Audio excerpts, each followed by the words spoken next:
काय संकल्प घेऊन लोकांसमोर जाणार आहे? निजामपूर विभाग हा डोंगराळ विभाग आहे, त्यामुळे तिथे आजही रस्त्यांची कामं असतील, शाळांची कामं असतील, तर बाकी आहे भरपूर.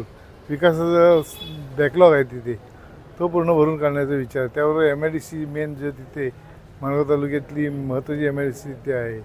पास्कोसारखे कारखाने आहेत, अनेक कारखाने तिथे आलेले आहेत. आता त्या कारखान्यामध्ये स्थानिक लोकांना रोजगार मिळवून देणं, स्थानिक लोकांना कंत्राटावर न ठरवणं परमनंट नोकऱ्या देणं आणि त्या ठिकाणी स्थानिक लोकांना हाताला काम देणं, स्थानिक लोकांना तिथली कंत्राटर मिळवून देणं, हे सगळं मी काम करणार आहे त्या ठिकाणी जाऊन.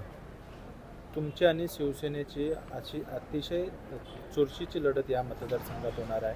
तर तुम्ही विश्वास कसा व्यक्त करता विजयाचा? आमचा आत्मविश्वास आहे, मी केलेलं आत्तापर्यंतचं काम आहे. 20 वर्ष जिल्हा परिषदेवर मी काम केलेलं आहे. तटकरे साहेबांचं प्रचंड काम आहे त्या मतदारसंघामध्ये. ह्या सगळ्या गोष्टीवर माझा विश्वास आहे. माझ्या वडिलांची प्रतिमा आहे, वडील माझे आमदार होते या ठिकाणी. त्यामुळे ह्या सर्व गोष्टीचं एकंदर हे केलं तर 100% विजय आमचाच आहे, अगदी खात्री बाळगा. राष्ट्रवादी काँग्रेस पक्षाकडे उमेदवार नाही आहे म्हणून त्यांना बाहेरचा उमेदवार आयात करायला लागला, अशा पद्धतीचं वक्तव्य आता अविनाश नलावडे यांनी केलं. चुकीचं आहे, आपण कसं बघतो?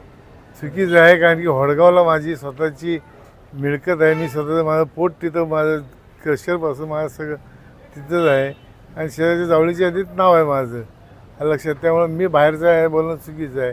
मी वडगावमधला आहे, वडगावमध्ये माझं सगळं कामधंदा सगळं तिथे चालतो आणि तिथलाच मी आहे. आमदार माडवरून आले म्हणून तुम्ही बोलणार का बाहेरनं आणलेत म्हणून तिथे? हां,